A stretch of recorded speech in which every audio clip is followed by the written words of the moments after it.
ওম Shri গুরুজয় spiritual জ্ঞান চ্যানেলে আপনাদের আবারও স্বাগত জানাই। স্বামীজি বলতেন, ঋষি কারা? তিনি ঋষি যিনি ধর্মকে প্রত্যক্ষ উপলব্ধি করেছেন, যার কাছে ধর্ম বলতে কেবল পুঁথিগত বিদ্যা, বাগবিতণ্ডা বা তর্কযুক্তি নয়, সাক্ষাৎ উপলব্ধি, অতীন্দ্রিয় সত্যের ঠিক যেন মুখোমুখি সাক্ষাৎকার। উপনিষদে বলা হয়েছে এরা সাধারণ মানুষ নন, মন্ত্রদ্রষ্টা। এই হল ঋষিত্ব। উনি আরও বলেছেন, মানুষ সাধারণত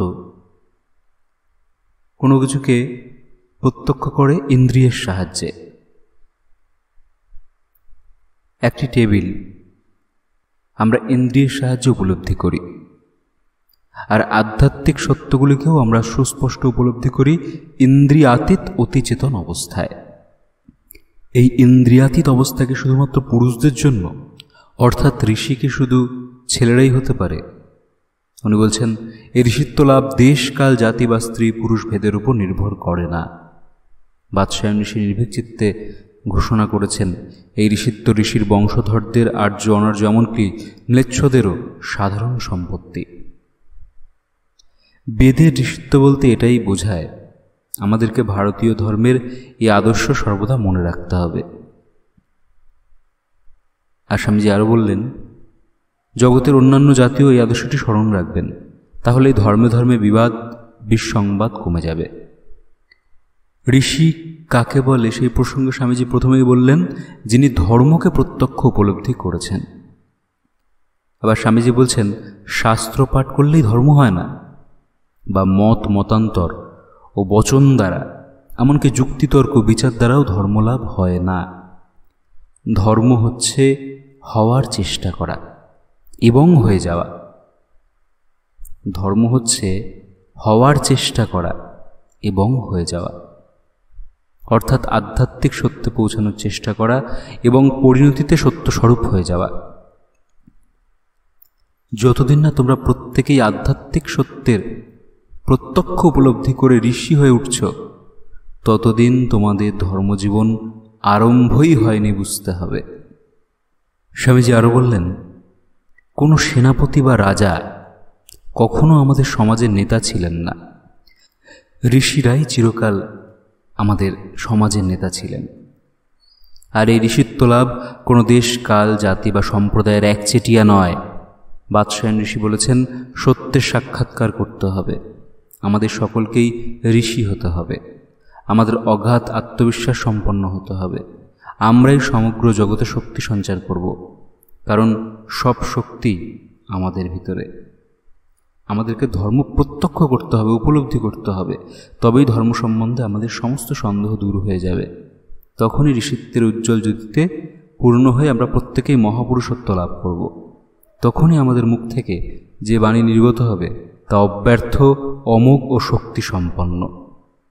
আমরা অনেকেই ভাবি এই সকল বিষয় সংসারী মানুষের জন্য নয়, কিন্তু আসলে কথা হলো, আদর্শ সংসারী হতে গেলে তাকে প্রথমেই ধর্মপথে চলতে হবে। পূর্বে ব্রহ্মচর্য, গার্হস্থ, বানপ্রস্থ, সন্ন্যাস, এই চারটি আশ্রম ছিল। তার মধ্যে প্রথম জীবনেই ব্রহ্মচর্য, সেটা পালন করে নিজেকে নিজে জেনে তারপরে সংসারে প্রবেশ, তবেই সে সঠিক সংসার করতে পারে। আদর্শ সংসারী হওয়া এজন্যই গুরুত্বপূর্ণ, যে সমাজে যত বেশি আদর্শ সংসারী মানুষ দেখা যায়, সেই সমাজ তত বেশি উন্নতি করে। না হলে ছোটবেলা থেকেই আপনি দেখুন, কত অন্যায় বাচ্চাদের আমরাই শেখাচ্ছি, বড়রাই। আপনি লক্ষ্য করে দেখুন, বর্তমানে বাচ্চারা বেশিরভাগ সময় থাকে স্কুলে। স্কুলে কি কি শেখানো হচ্ছে তার দিকে নজর দিতে হবে। স্কুলে কিন্তু কিছু কিছু জিনিস আছে যেগুলো বাচ্চারা লক্ষ্য করছে, যেমন স্কুলের টিচারের কাছে পড়লে সেই বাচ্চাটাকে বেশি মার্কস দেওয়া হয় এবং অনেক সময় কোশ্চেনও বলে দেওয়া হয়।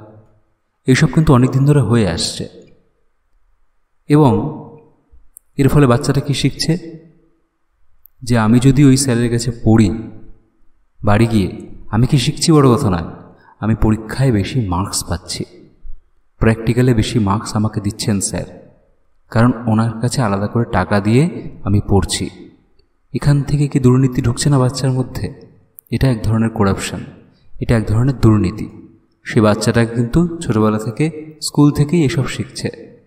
দেখা যাচ্ছে একটি বাচ্চার বাবা মা অনেক ধর্মকর্ম করে, কিন্তু ছেলে বা মেয়ে যখন বড় হলো টাকা দিয়ে তাকে সরকারি চাকরি পাইয়ে দিচ্ছে। এটি তো সবথেকে বড় অধর্ম।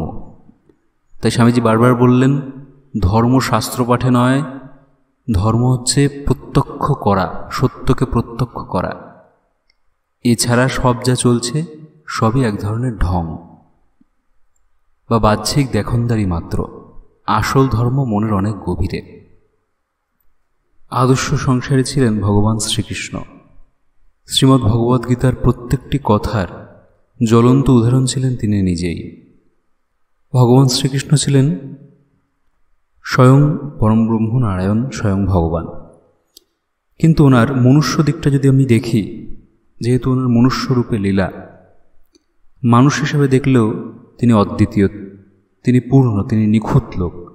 তিনি একাধারে জ্ঞানী, ধর্মোপদেষ্টা, প্রেমিক, রাজা, রাষ্ট্রনায়ক, রাজনীতিজ্ঞ, শান্তিদূত, বীর, যোদ্ধা, দার্শনিক, কবি, সমাজ সংস্কারক। তিনি যে কি না তা ভেবে পাওয়া কঠিন। এক কথায় তিনি মনুষ্যত্বের পূর্ণ প্রতীক, মনুষ্যত্বের পূর্ণ প্রতীক। আমাদের যা কিছু শেখার আছে আমরা ওখান থেকেই শিখতে পারি।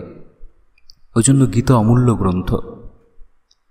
বেদের সমগ্র নির্যাস ওখানে আছে।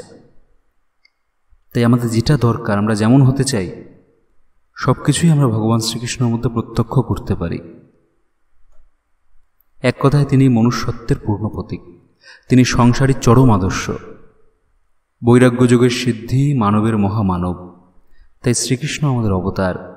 তিনি 60,000 পুত্রের পিতা, আবার তিনিই মদনমোহন।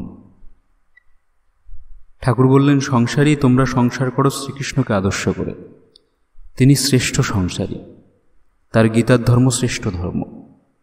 শ্রীকৃষ্ণকে নিয়ে সংসার করলে সংসারে সুখ, শান্তি ও আনন্দ লাভ করবে। আজকের আলোচনা এই পর্যন্তই। ওম শ্রী গুরু জয়, শ্রী গুরু জয়, শ্রী গুরু জয়।